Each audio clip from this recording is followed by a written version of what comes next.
Kami dari mahasiswa psikologi semester 1 Universitas Muhammadiyah Purwokerto akan memaparkan materi kesehatan mental dari pandangan filsuf muslim Al-Balkhi. Pada presentasi kali ini akan ada poin-poin materi yang akan kami sampaikan. Yang pertama, ada poin penjelasan singkat mengenai apa itu kesehatan mental. Kemudian akan ada teori Al-Balkhi mengenai kesehatan mental. Akan ada juga pendekatan kognitif, orientasi positif, analisis kritis terhadap pandangan Al-Balkhi, kontribusi Al-Balkhi, terapi kognitif, model perawatan atau psikoterapi, dan yang terakhir akan ada kesimpulan. Halo teman-teman, tahukah kamu tentang kesehatan mental? Kesehatan mental merupakan salah satu komponen penting dalam kesehatan loh. Konstitusi WHO menyatakan, kesehatan adalah suatu keadaan sejahtera secara fisik, mental, dan sosial, dan bukan sekedar ketiadaan penyakit atau kelemahan jasmani. Satu implikasi penting dari definisi ini adalah bahwa kesehatan mental lebih dari sekedar tidak adanya gangguan mental atau keterbatasan fisik. Kesehatan mental adalah keadaan sejahtera di mana seseorang menyadari kesanggupannya sendiri, dapat mengatasi tekanan hidup yang normal, dapat bekerja dengan produktif, dan dapat memberikan kontribusi kepada komunitasnya. Konsep kesehatan mental yang dipercayai oleh Al-Balkhi adalah keseimbangan atau yang biasanya disebut dengan adjustment balance. Yang dimaksud dalam pandangan Al-Balkhi adalah keseimbangan jiwa dan tubuh, di mana keduanya bisa merasakan sehat dan sakit, bisa merasakan kuat dan lemah. Al-Balkhi mendefinisikan kesehatan mental dengan adanya keseimbangan energi emosi, sehingga tidak terpaksa oleh penyakit mental dan tidak terkalahkan oleh pengaruh emosi negatif seperti agresi, depresi, panik, atau hal-hal lain yang dapat mempengaruhi pikiran.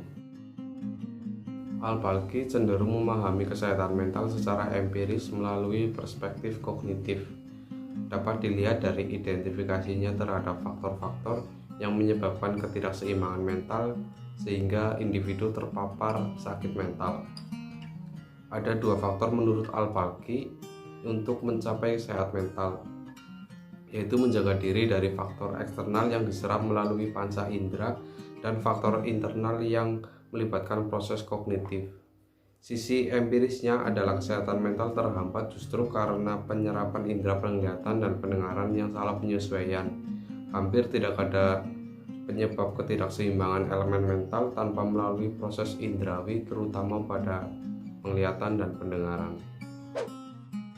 Untuk mencapai kondisi mental yang sehat, menurut Al-Balkhi, seseorang pertama-tama harus mengetahui struktur jiwanya sendiri. Struktur di sini berarti kadar kemampuan jiwa di dalam meresepsi apapun yang didapat dari stimulus indrawi. Setiap manusia memiliki kadar kemampuannya sendiri dalam menerima dan merespons keadaan yang datang dari luar. Masalah yang sama memiliki dampak yang berbeda bagi seseorang. Orang yang mengetahui kadar kemampuan hati atau jiwanya akan selektif di dalam menerima dan merespons apapun yang datang dari luar, sehingga seseorang akan mencapai kondisi sehat mental sesuai pandangan Al-Balkhi. Apabila individu telah mampu mengenal dan mengetahui batas kemampuan dirinya sehingga ia mampu melakukan regulasi dan kontrol atasnya. Terdapat dua konsep utama kesehatan mental Al-Balkhi, yaitu menjaga kesehatan mental dan membentuk kesehatan mental. Keduanya saling terkait satu sama lain, meskipun konsep pertama bersifat defensif, sedangkan konsep kedua bersifat proaktif. Dapat dilihat dalam bagan pada slide berikut. Posisi defensif atau menjaga kesehatan mental, seseorang perlu mengelola tekanan yang datangnya dari luar dan dalam sekaligus. Tekanan yang datangnya dari luar baiknya diseleksi dan dipilih sesuai dengan kapasitas emosi. Hal itu dapat terwujud apabila pikiran tidak berlebihan dalam menilai. Pikiran memiliki kemampuan untuk berimajinasi dan berandai-andai. Kemampuan untuk berimajinasi dan melakukan pengandaian-pengandaian ini bersifat internal. Dengan cara mengendalikan pikiran dan kemampuan imajinatif, tekanan yang datangnya dari dalam akan dapat dikelola dengan baik. Untuk membentuk mental yang sehat, individu perlu proaktif dalam membentuk pengetahuan yang lengkap dan berimbang dari luar. Dengan cara ini, ia tidak akan mudah terlalu emosional terhadap isu-isu yang datangnya dari luar. Dan di saat yang sama, seseorang juga perlu merefleksikan pengetahuan tentang batas-batas emosional dirinya, sehingga ia akan dapat mengembangkan masukan dari luar dan menjadi perbaikan internal terhadap sifat-sifat kedirian. Pendekatan kognitif Al-Bahi. Al-Bahi menyebut 4 gangguan emosional yang sering menyebabkan ketidakseimbangan antara fungsi tubuh dan jiwa, yaitu agresi, marah, al-ghadab, takut, fobia, panik, al-khauf wa al-faza, sedih, depresi, al-hazan wa al-jaza, dan obsesif kompulsif, al-wasawis, al-sodr. Klasifikasi tersebut didasarkan atas data-data sosiohistoris yang menggejala pada waktu itu.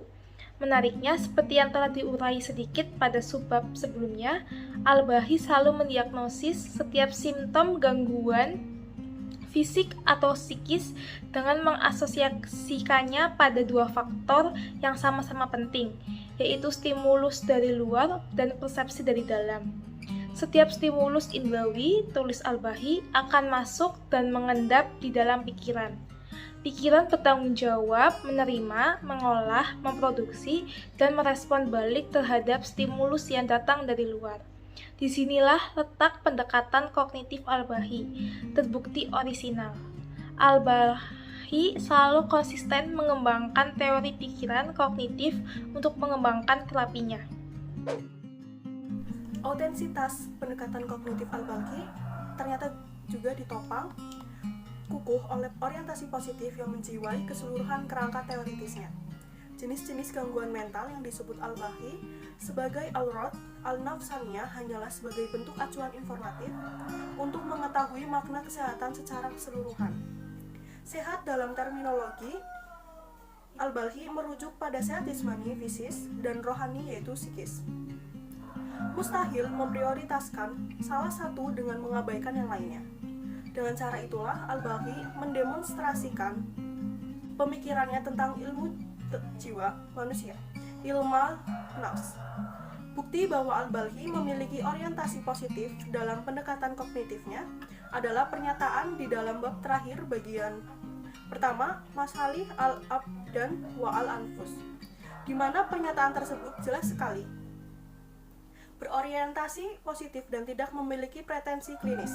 Tujuan utama Al-Bahi adalah meningkatkan keseimbangan antara tubuh dan jiwa, sebab hanya dengan cara demikian manusia mampu mencapai keadaan sehat.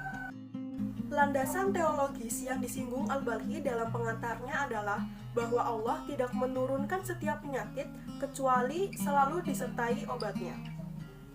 Seseorang yang mengalami sakit harus percaya bahwa ia akan sembuh karena Allah. Kendati demikian, bukan kepercayaan kepada Allah yang menjadi titik tekan, melainkan kepercayaan untuk sembuh. Kampanye Al-Bahi untuk hidup sehat selalu berpikir rasional dan positif, serta mengedepankan optimisme telah melampaui kecenderungan umum psikologi modern sejak Perang Dunia II. Sebab Al-Bahi dalam tidak hanya membicarakan metode menyembuhkan sakit mental, tetapi juga telah sampai pada tahap membantu manusia lebih produktif dan hidup bermakna. Aktivasi pikiran agar selalu optimis seperti yang dianjurkan oleh Al-Bahi jelas merupakan prototipe paling awal dari apa yang kita sebut psikologi positif sekarang ini. Analisis kritis terhadap pemikiran Al-Bahi. 1. Kelebihan. Al-Bahi hadir dengan memberikan alternatif terapi terhadap orang yang terkena depresi atau penyakit kejiwaan dan pengobatan terhadap orang yang terkena penyakit secara fisik. Dengan demikian, Al-Bahi dapat membedakan 2 jenis depresi yang penyebabnya berbeda-beda. Al-Bahi mencoba menengahi isu masalah jiwa dan badan sebagai suatu perkara yang normal dan boleh dirawat. Al-Bahi hadir untuk menerangkan tentang penyakit psikopatologi seperti penyakit stres, kemurungan, takut, kecemasan, fobia, serta bagaimana proses penyembuhan, melakukan perawatannya dan terapi. 2. Kekurangan. Apabila Al-Bahi mampu mengemukakan ide tentang masalah yang dikenali sebagai obsesif kompulsif, mereka yang mengalami masalah ini melakukan suatu perkara secara berulang-ulang. Contohnya membasuh tangan secara berulang kali disebabkan mereka senantiasa berpikir bahwa yang mereka pegang tidak bersih. Gangguan obsesi kompulsif merupakan salah satu gangguan yang paling sulit ditangani. Walaupun berbagai macam intervensi dapat mengakibatkan perbaikan yang signifikan, kecenderungan obsesif kompulsif biasanya tetap ada hingga titik tertentu, walaupun dalam kontrol yang lebih besar dan dengan penampakan yang lebih sedikit dalam gaya hidup. Kontribusi Al-Bahi. Pertama, Al-Bahi mampu membedakan antara depresi yang disebabkan oleh faktor lingkungan dan dari dalam diri. Kedua, Al-Bahi menghubungkan penyakit antara tubuh dan jiwa, yang menggunakan istilah Atik Al-Ruhani untuk menjelaskan kesehatan spiritual dan kesehatan psikologi. Ketiga, untuk kesehatan mental, ia kerap menggunakan istilah Tip Al-Qalb. Ia pun sangat terkenal dengan teori yang dicetuskannya tentang kesehatan jiwa yang berhubungan dengan tubuh. Menurutnya, gangguan atau penyakit pikiran sangat berhubungan dengan kesehatan badan. Jika jiwa sakit, maka tubuh pun tak akan bisa menikmati hidup, dan itu bisa menimbulkan penyakit kejiwaan. Tutur Al-Bahi. Menurut Al-Bahi, badan dan jiwa bisa sehat dan bisa pula sakit. Inilah yang disebut keseimbangan dan ketidakseimbangan. Terapi kognitif. Yang pertama, Bahi memfokuskan teknik talking therapy atau terapi percakapan. Yang kedua, Al-Bahi juga mencadangkan teknik positif self-talk yang bermaksud teknik bercakap perkara yang positif dengan diri sendiri bagi mengobati masalah takut dan cemas. Yang ketiga, Al-Bahi membahas secara rinci cara menghilangkan gangguan emosi dengan hanya berkonsentrasi pada perubahan batin seseorang, pemikiran, dan keyakinan irasionalnya. Model perawatan atau psikoterapi yang dilakukan oleh Al-Bahi seperti penanganan penyakit fobia. Al-Bahi melakukan tindakan pengobatan berdasarkan pada perilaku dan manajemen kognitif atau behavior and talk management. Tidak seperti pendahulunya dan orang-orang sezamannya yang menganggap fobia sebagai gejala melankolis dan karenanya harus diobati dengan obat-obatan. Teknik terapi yang dijelaskan oleh Al-Bahi sangat mirip dengan terapi perilaku kontemporer. Dalam beberapa bagian dari manuskripnya, Al-Bahi mendorong orang yang mengalami fobia untuk secara bertahap melatih indranya dan nafs dengan tambahan paparan objek yang ditakuti. Dia merekomendasikan agar paparan tambahan ini dilakukan dengan secara bertahap melihat atau mendengarkan objek yang ditakuti. Al-Bahi menyebut pendekatan perawatan ini Riyadat al-Nafs, yang berarti pelatihan jiwa.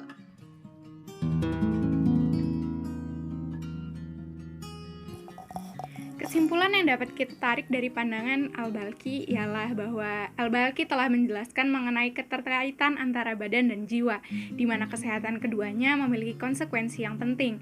Ketika badan sakit, maka akan mencegah kita untuk belajar, mengganggu mental kita, dan menghambat kita menjalankan tugas-tugas dengan baik. Dan sebaliknya, apabila jiwa sakit, maka tubuh akan kehilangan kemampuan alamiahnya untuk merasakan kenikmatan dan akan menjadikan hidup kita stres dan terganggu. Al-Balkhi juga menemukan adanya realitas penyakit psikomatis, penyakit psikologis yang menyebabkan sakit fisik. Konsep kesehatan dan mental individu menurutnya terkait erat dengan kesehatan spiritual. Al-Balkhi adalah orang yang pertama kali berhasil mengkaji bermacam-macam penyakit yang secara langsung mempunyai keterkaitan antara fisik dan jiwa, seperti yang diulasnya dalam kitab Masalih Al-Abdan wa Al-Anfus, Kesehatan Badan dan Jiwa. Pemikiran Al-Balkhi pada dasarnya tidak bertentangan dengan apa yang dipahami sekarang dalam ilmu psikologi modern.